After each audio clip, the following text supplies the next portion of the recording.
परिचय। छात्रों, आज हम पारितंत्र के विषय में सीखेंगे। कोई बता सकता है कि पारितंत्र क्या है? हाँ सर, एक निकाय जिसमें जैव घटक तथा अजैव घटक एक इकाई के रूप में सम्मिलित रूप से क्रिया करते हैं। बहुत अच्छे।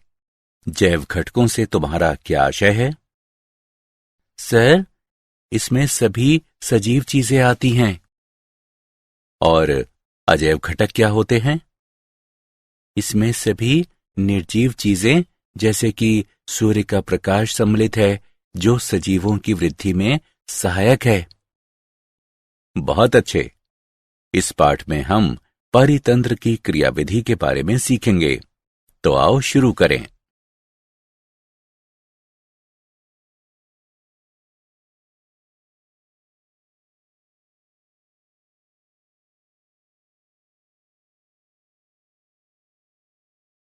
उद्देश्य। इस पाठ के अंत में आप निम्न करने में सक्षम हो जाएंगे: पारितंत्र की संरचना एवं प्रकार्य का वर्णन करना, पारिस्थितिक पिरामिड का वर्णन करना, पारिस्थितिक अनुक्रम की व्याख्या करना, पादपों के अनुक्रम का वर्णन करना, पोषक चक्र की व्याख्या करना और पारितंत्र सेवाओं के विषय में जानना। पारितंत्र संरचना एवं क्रियाशीलता। पारितंत्र में किसी क्षेत्र के समस्त जैव व अजैव घटक तथा उनकी अन्योन्य क्रियाएं सम्मिलित होती हैं। प्रत्येक पारितंत्र में जीवों का विन्यास एक या अधिक परतें या स्तर बनाता है। प्रत्येक में विशिष्ट प्रकार की प्रजातियों की समष्टियां होती हैं, जो स्तर विन्यास कहलाता है। स्तर विन्यास जल के बड़े निकायों जैसे कि झीलों एवं महासागरों में भी पाया जाता है। इनमें स्तरों का विभेदन प्रकाश की प्रवेश्यता, तापक्रम, घुली ऑक्सीजन की मात्रा इत्यादि के द्वारा होता है। किसी पारितंत्र के मुख्य प्रकार्य निम्न हैं: उत्पादकता, अपघटन, ऊर्जा प्रवाह, पोषण चक्र।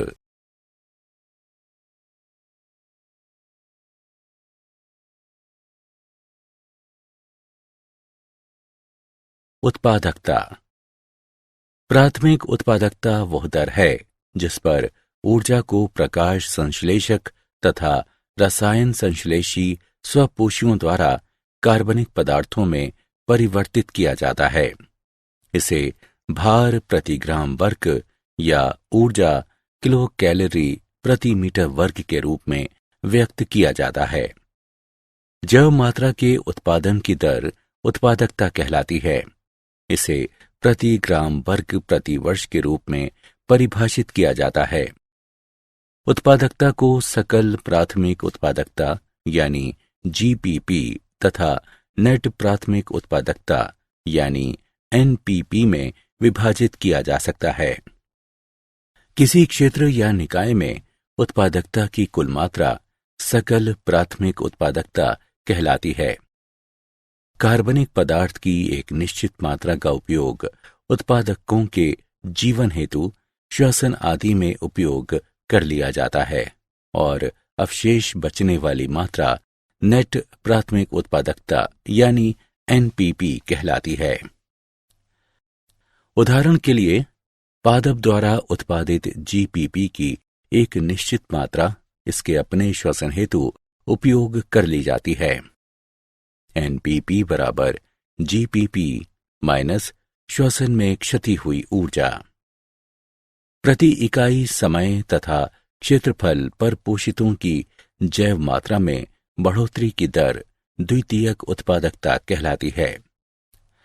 प्राथमिक उत्पादकता पोषक तत्वों तथा विविधा पर्यावरणीय कारकों पर निर्भर होती है।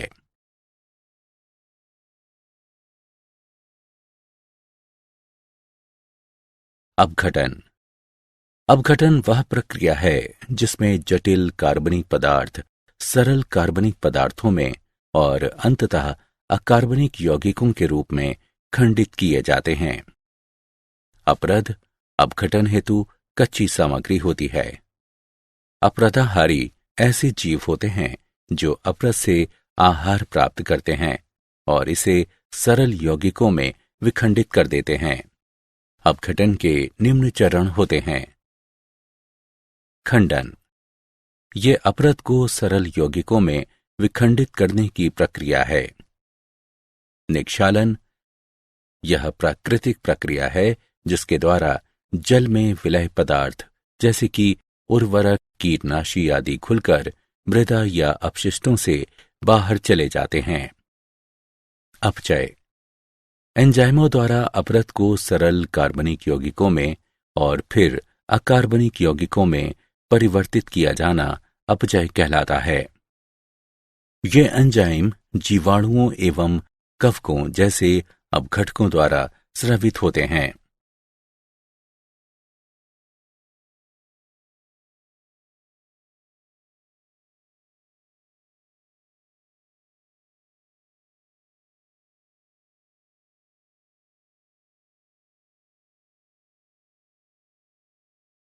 अपघटन के चरण। ह्यूमिफिकेशन, ह्यूमस बनने की प्रक्रिया ह्यूमिफिकेशन कहलाती है। मृत तथा सड़ते जैव पदार्थ को ह्यूमस में विखंडित करने वाले जीवाणुओं से अन्योन्य क्रिया द्वारा मृदा में ह्यूमस बनता है। निर्मित होने वाला ह्यूमस अपघटन की दर को कम कर देता है। खनिजीकरण, ये वह प्रक्रिया है जिसमें कुछ सूक्ष्म जीवों द्वारा ह्यूमस का पुनः खंडन किया जाता है और अकार्बनिक पोषक तत्व मुक्त किए जाते हैं। ऊर्जा प्रवाह, उत्पादक सामान्यतः पर्णहरित धारक स्वपोषित जीव होते हैं जो सूर्य के प्रकाश की सहायता से प्रकाश संश्लेषण क्रिया के द्वारा अकार्बनिक कच्ची सामग्रियों से कार्बनिक यौगिक बनाते हैं।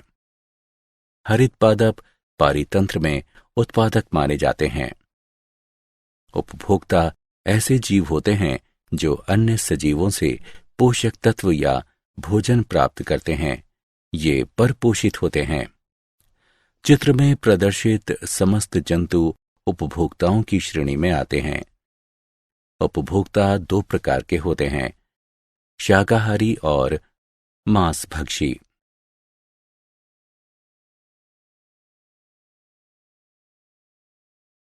शाकाहारी, शाकाहारी शाकाहारी पादपों से सीधे अपना आहार प्राप्त करते हैं। ये प्राथमिक उपभोक्ता भी कहलाते हैं। उदाहरण के लिए शलभ, हिरन इत्यादि स्थलीय पारितंत्र के कुछ शाकाहारी हैं। प्रोटोजोआ, मृदु कवची, क्रस्टेशियन इत्यादि कुछ जलीय पारितंत्र के शाकाहारी हैं।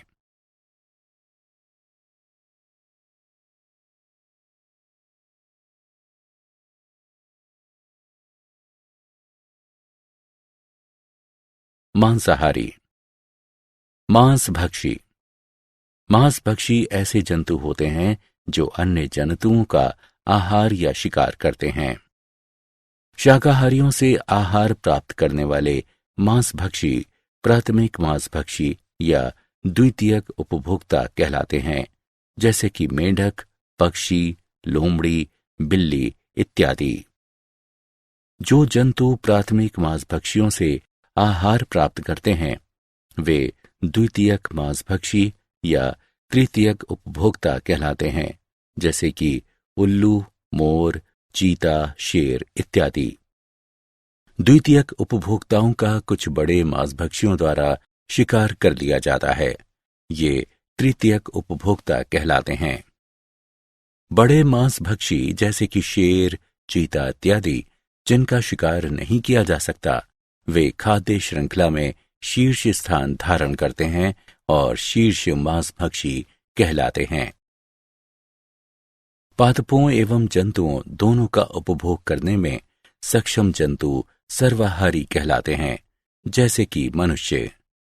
अपमार्जक मृतोपजीवी सूक्ष्म जीव जैसे कि जीवाणु और कवक इत्यादि होते हैं, जो उत्पादकों तथा उपभोक्ताओं के मृत शरीरों व उनके कार्बनिक अपशिष्टों से अपना भोजन प्राप्त करते हैं।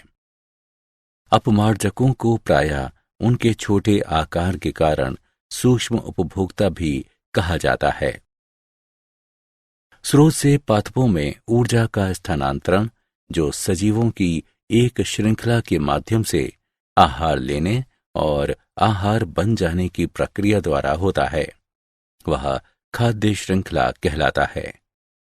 चारण खाद्य श्रृंखला सदैव हरित पादपों से आरंभ होकर तृतीयक उपभोक्ता स्तर तक जाती है और हरित पादप सौर ऊर्जा को अवशोषित करने वाले पहले सजीव होते हैं, जबकि अपरद खाद्य श्रृंखला अपरदहारियों से आरंभ होती है। इस खाद्य श्रृंखला में जीवाणु और कवक प्रथम होते हैं। किसी पारिस्थितिक समुदाय में खाद्य श्रृंखलाओं का अन्योन्य संबंध खाद्य जाल कहलाता है।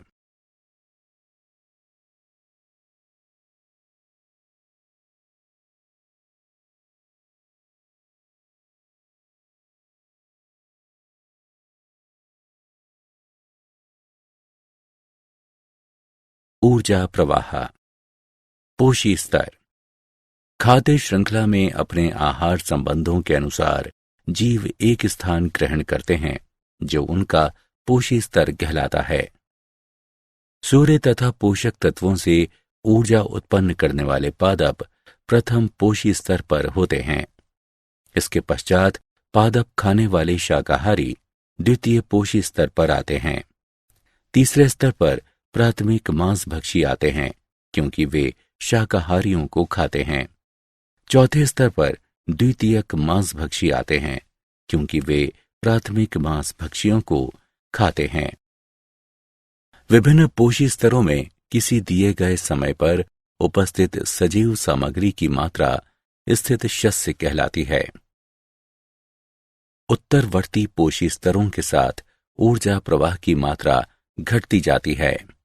उत्पादक सूर्य की ऊर्जा का केवल एक छोटा सा अंश आबद्ध करते हैं और शेष अप्रयुक्त ऊर्जा प्रायः ऊष्मा के रूप में विसरित हो जाती है। उत्पादकों के सकल उत्पादन या सकल प्राथमिक उत्पादन यानी जीपीपी में आबद्ध ऊर्जा का भाग उनकी स्थित शस्य श्वसन के रखरखाव के लिए और शाकाहारियों को भोजन उपलब्ध कराने के लिए किया जाता है। अप्रयुक्त नेट प्राथमिक उत्पादन एनपीपी अंततः अपरद में परिवर्तित हो जाता है, जो अपमार्जकों के लिए ऊर्जा स्रोत का कार्य करता है। शाकाहारी मांसाहारियों को ऊर्जा प्रदान करते हैं और अप्रयुक्त ऊर्जा अपमार्जकों को प्रेषित हो जाती है।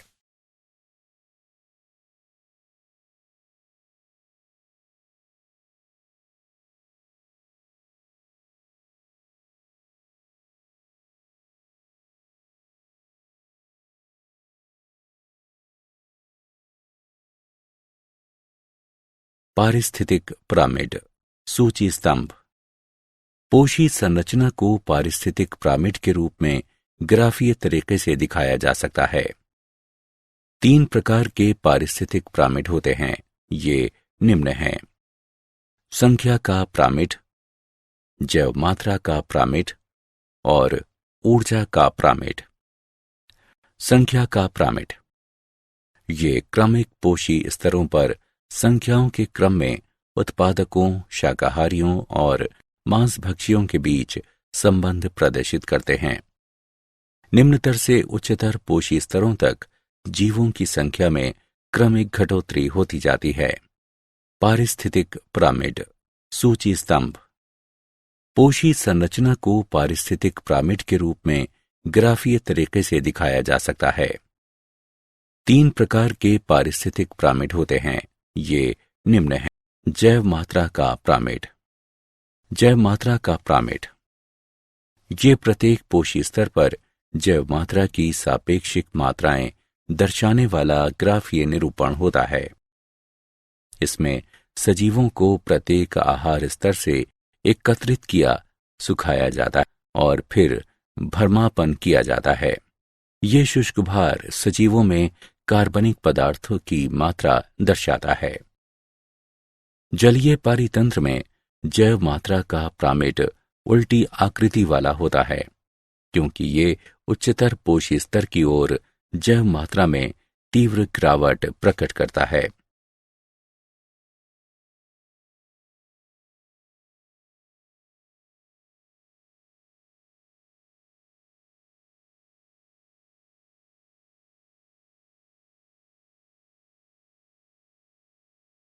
ऊर्जा का प्रामिड। ऊर्जा का प्रामिड। ऊर्जा प्रामिड कभी उल्टे नहीं होते। ये प्रामिड एक पोषी स्तर से ऊपर के पोषी स्तर में ऊर्जा का स्थानांतरण दर्शाते हैं और स्पष्ट रूप से इंगित करते हैं कि उच्चतर पोषी स्तरों के लिए उपलब्ध ऊर्जा की मात्रा निम्नतर स्तरों के लिए उपलब्ध ऊर्जा से उल्लेखनीय रूप से कम होती है।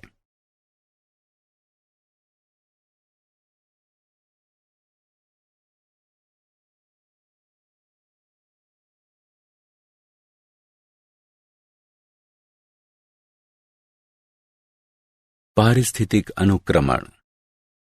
किसी पारितंत्र में किसी बाहुल्य प्रकार की स्पीशीज या समुदाय का अन्य द्वारा क्रमिक प्रतिस्थापन, जिसके फलस्वरूप एक स्थायी चरम समुदाय विकसित हो जाता है, पारिस्थितिक अनुक्रमण कहलाता है। पारिस्थितिक समुदायों का संपूर्ण क्रम, जो आरंभिक स्थिति से लेकर चरम तक किसी क्षेत्र में क्रमिक रूप से स्थान घेरता है, क्रमक कहलाता है। अनुक्रमण की विशेषताएं। ये अस्थायी जैव समुदाय से स्थायी जैव समुदाय की ओर प्रगति करने, अर्थात पर्यावरण से पूर्ण समायोजन करने की परिवर्तित रखता है। इसके क्रमक स्तर इतने नियमित व निर्देशित होते हैं कि पारिस्थितिकविद प्रायः भावी समुदायों के क्रम का पूर्व अनुमान कर सकते हैं। क्रमिक क्रमक स्तरों में स्पीशीज की विविधता, कुल जैव मात्रा, विशेष विशिष्टीकरण तथा मृदा में ह्यूमस मात्रा में वृद्धि की प्रवृत्ति होती है। इसमें सरल खाद्य श्रृंखलाओं से जटिल खाद्य जालों की ओर प्रगति की प्रवृत्ति होती है। वास स्थलों में जलीय या शुष्क दशाओं से समाद्र शुष्क मैसिक दशाओं में परिवर्तित होने की प्रवृत्ति होती है। पादपों एवं जंतु समुदायों का अनुक्रमण समानांतर चलता है, हालांकि पादप अनुक्रमण आसानी से दृश्यमान होता है।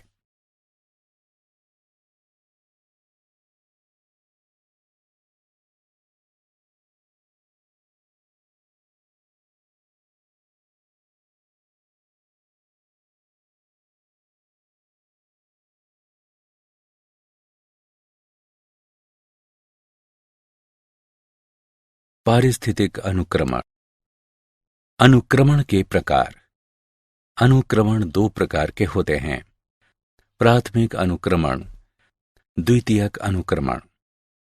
प्राथमिक अनुक्रमण ये ऐसा जैव अनुक्रमण है जो नग्न चट्टानों, लावा निक्षेप, रेत के टिब्बों, समुद्र से निकले नए द्वीपों या नवविकसित झील या तालाब आदि जैसे उपस्तर में विकसित होता है। ऐसा उपस्तर प्रथम जीवन या प्रोगामी समुदाय के प्रति विरोधी होता है। ऐसी परिस्थितियों में केवल कुछ सरल तथा कठोर जीव ही जीवित रह पाते हैं। प्राथमिक अनुक्रमण के अनुक्रमण स्तरों का क्रम प्राथमिक क्रमक कहलाता है। हिमनदीय निवर्तन के पश्चात प्राथमिक अनुक्रमण होता है।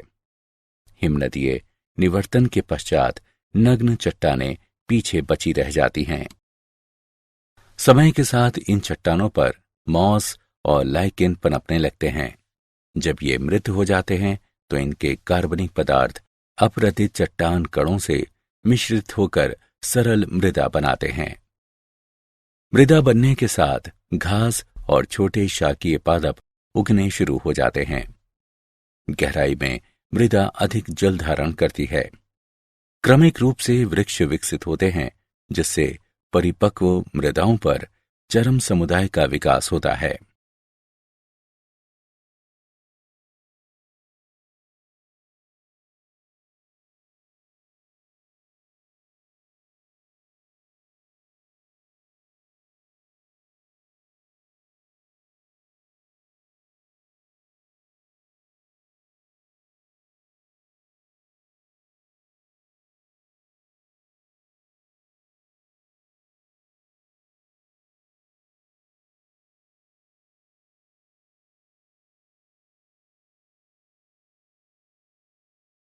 पारिस्थितिक अनुक्रमण।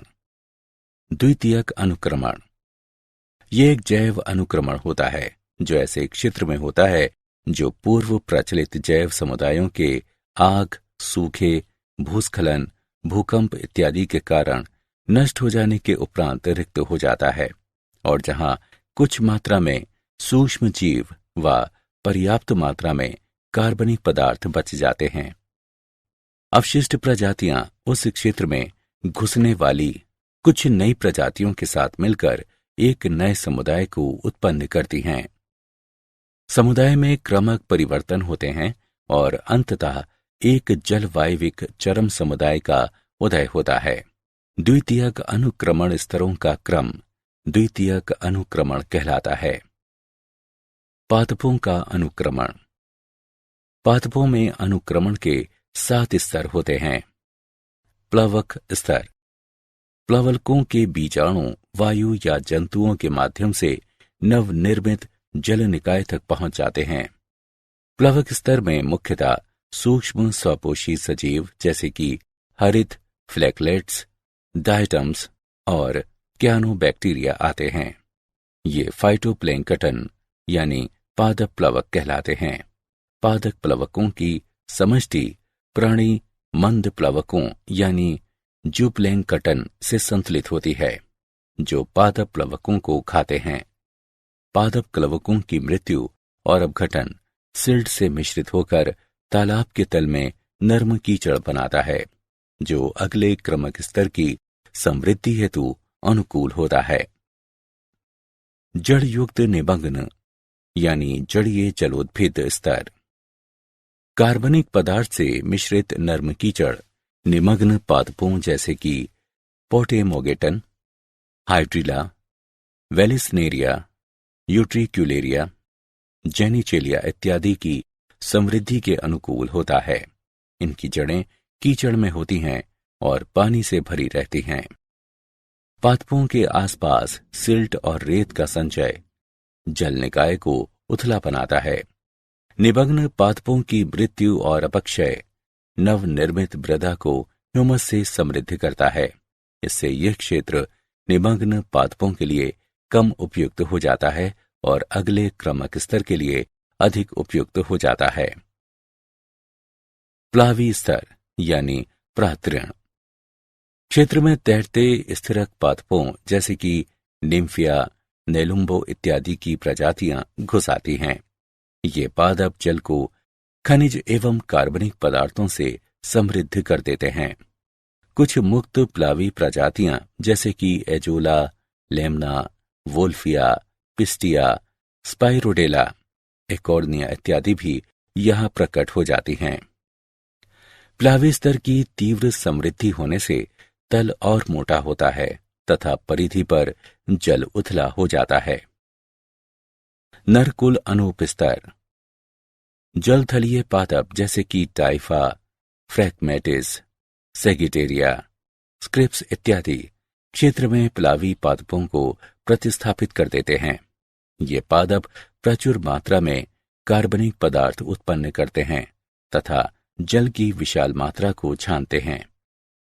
ये पादप तलछटीय सामग्री व ह्यूमस को संचित करते हुए तट निर्मित करते हैं। उपस्तर अब दलदली भूमि में बदल जाता है। कच्छ शातवल स्तर। जल निकाय के दलदली तट पर कैरेक्स, साइपेरस और जंकस इत्यादि प्रजातियां आ जाती हैं। कुछ घास जैसे कि थेमेडा, डाइकेंथियम और कुछ शाख जैसे कि काल्था, कैंपनूला, पॉलीगोनम इत्यादि भी क्षेत्र को घेर लेती हैं। ये पादप इस क्षेत्र को और अधिक ह्यूमस समृद्ध बना देते हैं। काष्ठ भूमि स्तर। इस स्तर में इस क्षेत्र में कुछ झाड़ीनुमा पादप आ जाते हैं जो तेज धूप तथा जलमग्नता दशाओं को सहन कर सकते हैं। उदाहरण के लिए सेफेलेंथस ये छाया उत्पन्न करते हैं और तीव्र वाष्पोत्सर्जन द्वारा मृदा को शुष्क बनाते हैं।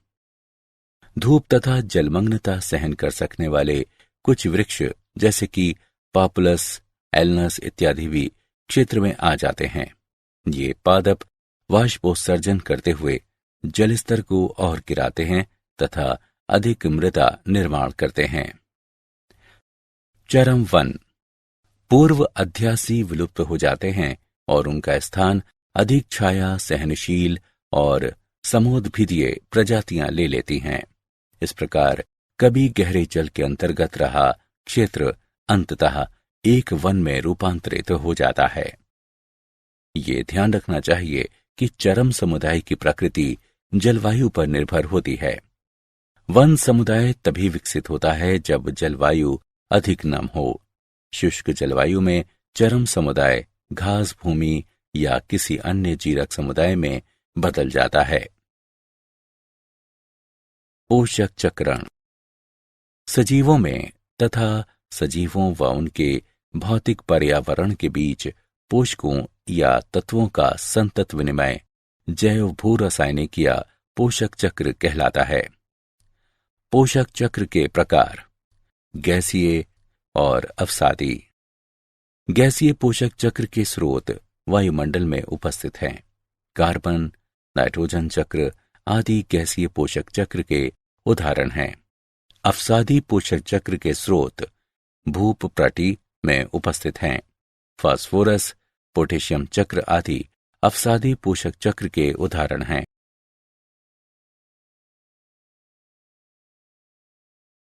पारितंत्र कार्बन चक्र सभी सजीव कार्बन से बने होते हैं। कार्बन महासागरों, वायु और चट्टानों में भी पाया जाता है। वायुमंडल में कार्बन, कार्बन डाइऑक्साइड गैस में ऑक्सीजन से जुड़ा रहता है। पादप कार्बन डाइऑक्साइड तथा सूर्य के प्रकाश का उपयोग करके अपना भोजन बनाते हैं और वृद्धि करते हैं। समय के साथ पादपों की मृत्यु हो जाती है और वे भूमि के अंदर दब जाते हैं, जो लाखों वर्षों का समय बीतने के साथ कार्बन से बने जीवाश्म ईंधनों जैसे कि कोयले और तेल में बदल जाते हैं। जब मनुष्य जीवाश्म ईंधन जलाते हैं तो अधिकांश कार्बन कार्बन डाइऑक्साइड के रूप में तीव्रता से वायुमंडल में प्रवेश कर जाता है। कार्बन डाइऑक्साइड एक हरित गृह गैस है और वायुमंडल में ऊष्मा आबद्ध कर लेती है। इसके तथा अन्य हरित गृह गैसों के बिना पृथ्वी एक जमा हुआ जगत बन जाएगी। लेकिन मनुष्यों ने इतना अधिक ईंधन जलाया है कि अब वायु में कार्बन डाइऑक्साइड की मात्रा उससे 30% अधिक है, जितनी ये 150 वर्ष पहले थी। इससे पृथ्वी दिनों दिन गर्म होती जा रही है।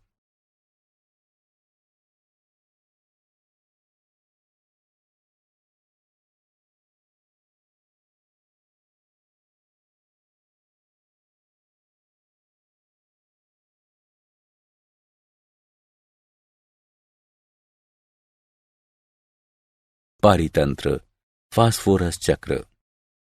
फास्फोरस चक्र एक अवसादी चक्र है। वायुमंडल फास्फोरस का भंडार नहीं है। न ही सूक्ष्म जीव फास्फोरस को नाइट्रोजन की तरह स्थिर करते हैं। जैवमंडल में फास्फोरस का लगभग समस्त भाग पादपों की जड़ों द्वारा मृदा से अवशोषित किए जाने के माध्यम से पहुंचता है। जब फास्फोरस खनिजों से युक्त चट्टानों का अपक्षय होता है तो मुख्यतः Ca5PO4 3OH घुल जाते हैं और सजीवों के उपयोग हेतु अकार्बनिक फास्फोरस का अपेक्षाकृत छोटा भंडार उपलब्ध हो जाता है। अधिकांश मृदाओं में पादपों द्वारा अवशोषित किए जाने वाले फास्फोरस का बड़ा भाग उन कार्बनिक अणुओं से आता है जिनका अपघटन होने से पादपों हेतु उपलब्ध अकार्बनिक रूपों में फास्फोरस मुक्त होता है। कार्बनिक आबद्ध पोषक तत्वों का पादप उपलब्ध रूपों में निर्मोचन खनिजीकरण कहलाता है। फास्फोरस का उपयोग सजीवों द्वारा ऊर्जा स्थानांतरण में न्यूक्लियिक अम्लों के एक घटक के रूप में तथा जैविक झिल्लियों के संरचनात्मक तत्व के रूप में किया जाता है।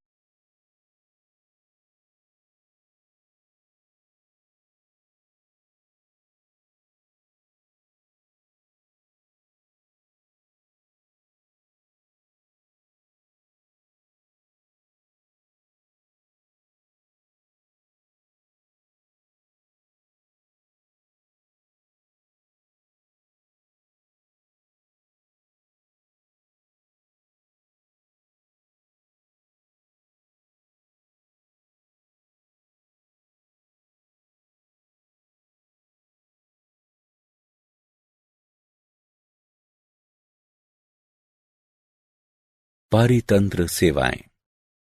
पारितंत्र निम्न सेवाएं प्रदान करता है: वायुमंडल के गैसीय संघटकों का रखरखाव करना, वनों एवं महासागरीय तंत्रों द्वारा जलवायु नियंत्रण, प्राकृतिक कीट नियंत्रण, मृदा का निर्माण एवं संरक्षण, जल का संरक्षण एवं शोधन, पोषक चक्रण इत्यादि।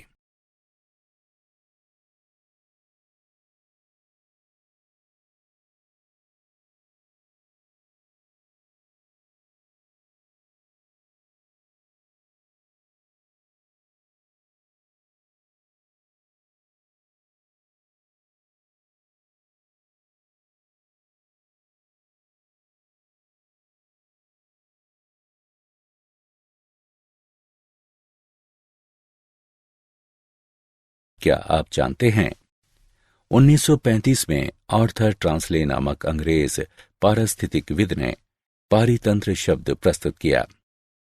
कुछ पोषक तत्वों तथा धूप का प्रबंध करके उष्ण कटिबंधीय फलों वाले पौधों को घरों के अंदर उगाया जाना संभव है। पूरी पृथ्वी पर निर्वनीकरण जलवायु परिवर्तन का सबसे बड़ा कारण है।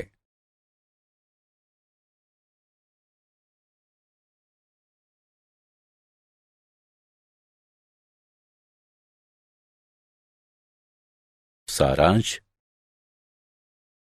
आइए हमने जो कुछ सीखा है उसे संक्षेप में दोहराएं। पारितंत्र में किसी क्षेत्र के समस्त जैव व अजैव घटक तथा उनकी अन्योन्य क्रियाएं सम्मिलित होती हैं। जैव मात्रा के उत्पादन की दर उत्पादकता कहलाती है। कार्बनिक पदार्थ की एक निश्चित मात्रा का उपयोग उत्पादकों के जीवन हेतु श्वसन आदि में उपयोग कर लिया जाता है और अवशेष बचने वाली मात्रा नेट प्राथमिक उत्पादकता कहलाती है।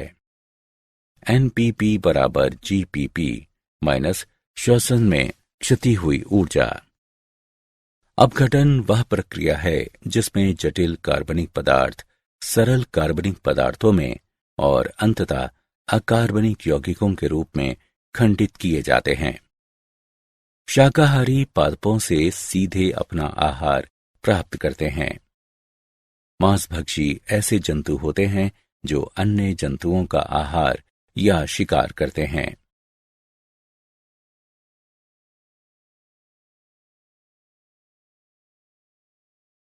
पादपों एवं जंतुओं दोनों का उपभोग करने में सक्षम जंतु सर्वाहारी कहलाते हैं, जैसे कि मनुष्य। स्रोत से पादपों में ऊर्जा का स्थानांतरण जो सजीवों की एक श्रृंखला के माध्यम से आहार लेने और आहार बन जाने की प्रक्रिया द्वारा होता है, वह खाद्य श्रृंखला कहलाता है। किसी पारिस्थितिक समुदाय में खाद्य श्रृंखलाओं का अन्योन्य संबंध खाद्य जाल कहलाता है। खाद्य श्रृंखला में अपने आहार संबंधों के अनुसार जीव एक स्थान से ग्रहण करते हैं जो उनका पोषी स्तर कहलाता है। पोषी संरचना को पारिस्थितिक पिरामिड के रूप में ग्राफीय तरीके से दिखाया जा सकता है। किसी पारितंत्र में किसी बाहुल्य प्रकार की स्पीशीज या समुदाय का अन्य द्वारा क्रमिक प्रतिस्थापन, जिसके फलस्वरूप एक स्थायी चरम समुदाय विकसित हो जाता है, पारिस्थितिक अनुक्रमण कहलाता है। पादपों में अनुक्रमण के 7 स्तर होते हैं: प्लवक स्तर, जड़युक्त निमग्न, जड़ीय जलोद्भिद स्तर, प्लावी प्रातरण स्तर, नरकुल अनूप स्तर, कच्छ शातवल स्तर और काष्ठभूमि स्तर। चरम वन कार्बन चक्र में वायुमंडल या जलमंडल भंडार होता है। फास्फोरस चक्र में स्थल मंडल भंडार होता है।